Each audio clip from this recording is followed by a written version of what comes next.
Now let me say this to you.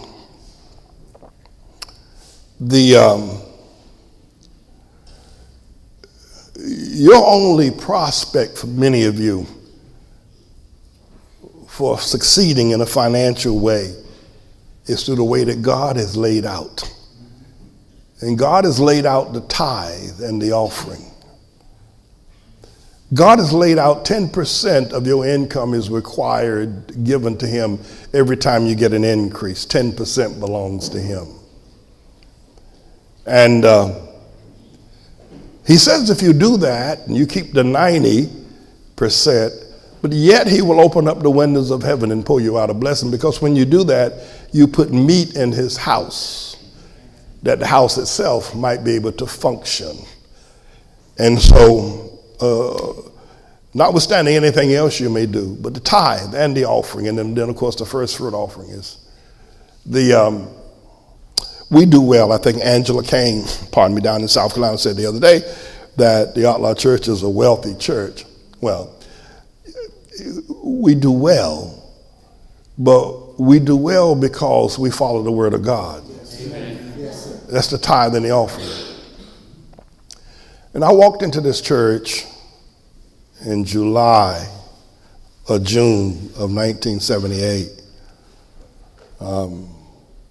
I don't know how much money I had on me at the time, but every week and every day since then, since that year, I've always given 10% of my income. Years and years ago, I used to work as a janitor, a night janitor in the city projects at night.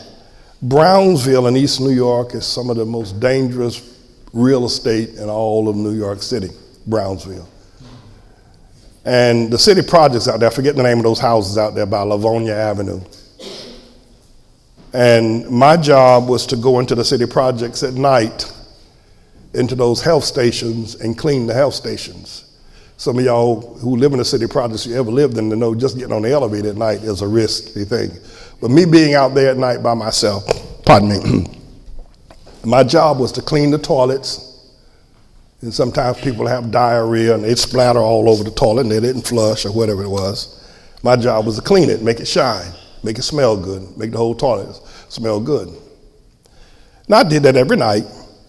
I cleaned the desk and cleaned the phones and pulled the garbage and wiped down the windows and everything. Make sure everything was in place in that office. Sometimes the baby, they'd have little baby scales in the nursery area. I'd clean all that out, the baby poop. And I got paid $35 a week to do that. And that's what I did. And I did that because I wanted to stay in the ministry and stay in school during the daytime. So anyway, but when I came to church on Sunday, I wasn't a pastor. When I came to church on Sunday, I gave $5 of that $35 to the Lord. That's right. I was a single parent, and I made sure that my children had $1 in their pocket to give to the Lord as well. So out of $35, I'm down now to $28 for myself. But I've never baked bread. I'm looking good this morning too. That's right. It's the tithe. It's the tithe. And if you're not tithing now, you're hurting yourself.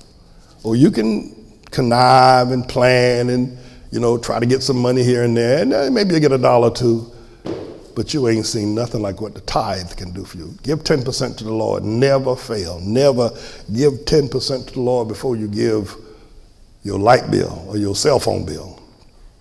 Amen. Amen. And God will bless you. Praise his name.